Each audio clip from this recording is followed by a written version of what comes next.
Hi! So today what we're going to do is we're going to unbox something, a Budol find from Henry's Professional. No? So it's a very good deal. I got it in a very good and reasonable price. No? So this is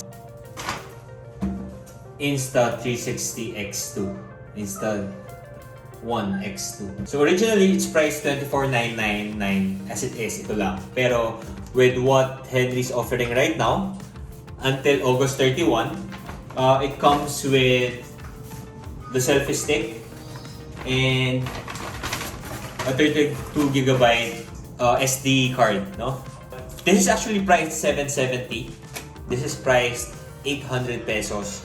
So this is $24,999. But until August 31, it's $24,999 for all these three. So technically, you were able to save around 1,500. So let's do it and unbox this. Let's see what's inside.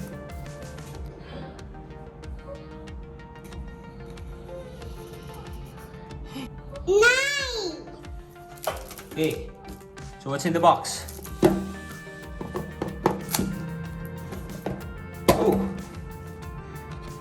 there's the unit itself.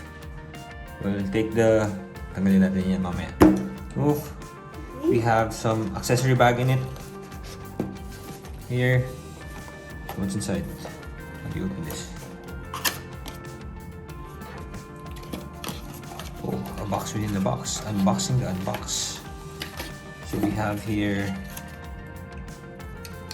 a USB-C to Type A. Probably this is for charging. What's in here? What's this? Probably a carrying case. Sorry, namamateo na ako dito. Sinira ko na yung ano. Oh, carrying case. What else is in here? Oh, stickers. Stickers. Okay, there pa. Can you give me Cleaning one pad. sticker? Yeah, I'll give it to you. And manuals. So this, what's inside? That's not. And I think that's it. What I'll do is I'll test this out and siguro stay tuned for the review video na lang, no? That's it.